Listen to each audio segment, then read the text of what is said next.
YouTube friends. As you can see, I'm back with another video. The layout in my study is receiving quite a bit of attention because it had been standing still for about almost 3 years. So today we are adding some more texture between the track and the existing scenery and adding a bit of static grass. The scenery I'm adding is actually real coal because the area is close to the loco depot and I have got a little steam locomotive on this layout. So I am sifting some crushed coal, making sure that I get a very, very fine consistency, and I will continue doing that. And I've sped up the video so you don't have to watch this boring process for a half an hour or so. Can't recall how long it took me to do that, but I kept going for quite a while until I had enough coal sifted to do what I needed to do. And then I also did not want any white to show through from the foam. So I mixed some paint and glue and added a bit of water, soapy water, just to make it a bit more spreadable, because this specific layout is in a very unique position. It is right above my desk in my study, and the area where I'll be working today is right above my computer and my printer. So I cannot use any liquid sprayed on there. It will definitely damage my electronics, and then I can't upload any more videos. So I had to adapt my normal methods or change them a little bit. Here I'm adding a bit of soapy water from this little container, and just a drop or two, and then I mix it to get a nice consistency that is spreadable but still very sticky, so that I can get my scenery material to stick to the base and that the base will be covered. So I'm busy mixing it to get a nice, shall we say, fluid consistency and a paintable consistency. And then I move to the actual area. On the right hand side you can see my printer, and underneath the actual layout is my laptop, which I've just for safety closed, but I did not cover it with anything, as I knew I would be painting the glue on and not spraying any water over the glue like I normally do, by putting the scenery down first and then using wet water and then the very liquid glue over the top and letting it dry. This time I'm doing the process in reverse, and as you can see, I've sped up the process again so that you don't have to watch the boring process of stippling glue down on the little open area still next to the tracks.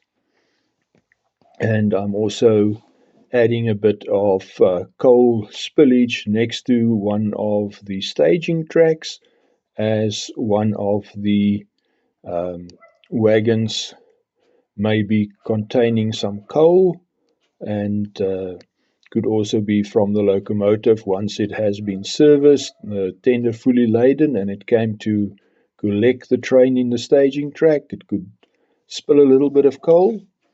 So here we are starting to add the actual scenery material, that sifted coal, and I'm using a very, very little so that I don't mess and get it all over the area. So just a teaspoon tip, and then gently tapping the teaspoon to release the little bit of coal that's in there and fall into the glue. Leave it for a few seconds, or in this case it may have been a few minutes, because I did the whole area, and with the glue being thinned down it did not dry immediately, and then I just tapped it with my finger to make it really stick to the glue. And there's a little place where there was still more glue and not enough scenery material, so I just added a bit more, and then I continued thinking I've still got enough material to actually do the loco servicing area. As you can see, the water tank, and next to the water tank there's a little shed, yard office perhaps, and next to that is the actual coal loading bunker, which was scratch built from a little open wagon given a coal load and a front end loader or backhoe that was added to it on the one side. So the backhoe would scoop up the coal from the bunker and turn 90 degrees and deposit the coal into the locomotive tender. So there we are adding the coal spillage around the water tank's foot piece or base. And the water tank itself is, I would say, 90% scratch built. Used a bit of scrap materials. The actual tank, the black piece you see, comes from a plaster bandage container. Here in South Africa, it goes by the brand name of Elastoplast, and that comes in a roll that you can buy, the different size rolls, but this roll was like in the wider roll, and the size just is very close to one of the commercially available water tanks. The metal beam on which it rests is actually the inside of a syringe, the plunger, and it needs a bit of painting still, but once it is painted, I'm sure it will resemble a steel column on which those water tanks normally rested.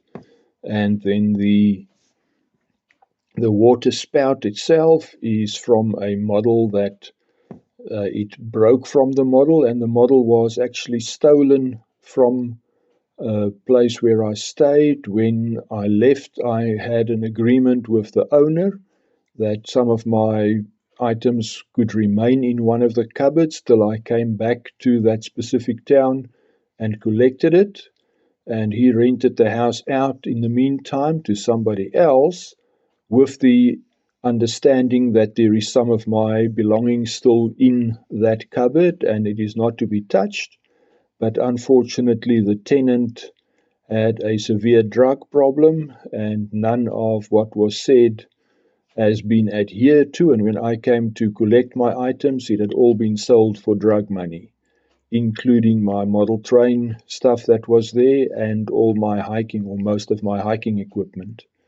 So that was not a very pleasant experience, and I've learned from my mistakes. If I have to move in future, everything that I want is moving with me. Now we are applying some static grass, and this time also I'm trying a different method. Instead of just shaking, I'm putting a funnel over the applicator, but that did not work too well. The grass was coming out too fast and clogging the funnel's tip. So I decided to do the process in reverse by very gently sifting or dropping the static grass onto the glue that had been painted down there, and then bringing the applicator over it while energized, hoping that the static charge will get the grass to stand up, which it in fact did. So this was as I call it in inverted commas, a dry scenery application. No wet water or alcohol sprayed onto the scenery at any point to break the surface tension of the glue and water mixture.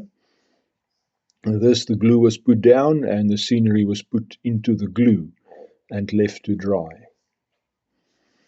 Very interestingly, after I tapped the coal down and also I did the static grass in this way, and then I'm adding some more greenery just to break up the very even brown tone. It's like a autumn brown, dry grass, and there's a few green stalks still in between. Same method, just pouring the green or sifting the green onto the glue and then bringing the applicator over the top. And then I'm just touching that up with a little sponge, the glue that's still there.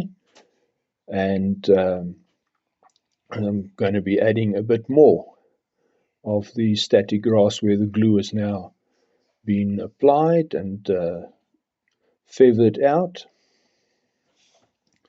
So very interesting that the technique actually works in reverse as well.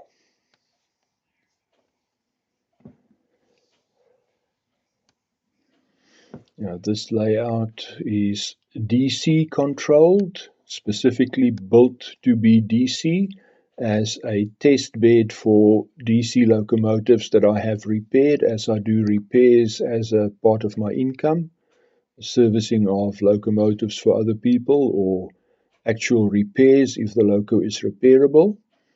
And it's always nice to have a loco run in a scenic area. And then this is also a secondary operations layout with 4 industries, and there are 8 trucks that need to be swapped between empties and loaded. So the empties will be in one of the staging tracks, and then the loaded trucks will be collected from the different industries, and some of them are trailing point industries and others are facing point industries. So you have to do a runaround every now and again to get all the trucks on the same side of the locomotive. And once the ones are collected, either full or empty, they placed in the one staging track, and the train from the other staging track is taken, and then the trucks are delivered to the individual industries. Back to the scenery, I'm still busy applying a bit of static grass and also just trying to blend the transformation from the cold to the static grass a little bit more, just getting it to blend nicely and flow. Unfortunately, the camera placement is a little bit odd because I don't have space on my desk to put a tripod, and I have to use a mini tripod on top of the layout. And there's also not a lot of space where I can safely put the mini tripod without damaging any of the train tracks or existing scenery, buildings and stuff that there is already. So I have to make do with what I can in photographing or videoing this lot.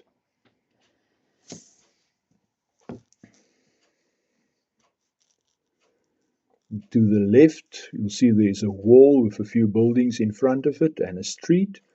I am still planning to add a backdrop there.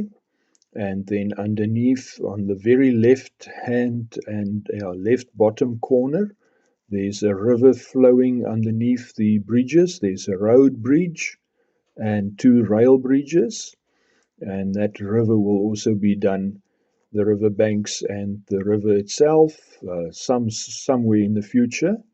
And back to the current scenery, I'm adding some more glue to the one bridge abutment and embankment running down to the river, wanting to add some 12mm static grass, but I have never had success with the 12mm static grass standing up nicely. I find that the static grass itself is too heavy and it topples over. I have at one stage developed a method for getting it to stand up, but that is quite cumbersome, by cutting a plastic drinking straw into short strips of about 5 or 6mm, and then filling that with static grass, the blades, and dipping the bottom of that blades into some glue and then placing it down on the layout while the straw is holding it upright, and then the straw must not touch any glue, otherwise it's a nightmare to get it off again. Here I'm trying the same technique with the static grass applicator, trying to get the strands to stand upright.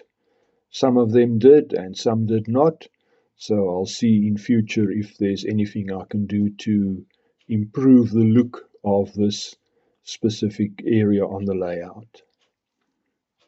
Hopefully, as I do the scenery for the riverbank, everything will look better. There's a picture of the completed scene, except for the water tank is not in place yet. That will be put back in one of the next pictures, and there you can see the back as well. Car in the garage, it's on a jack, front tires off, and there is the water tank in place. You can see the co-loading bunker that is not sitting properly on its foundation. That will also still be rectified. So thank you for watching, and please give this video a like and share it with your friends.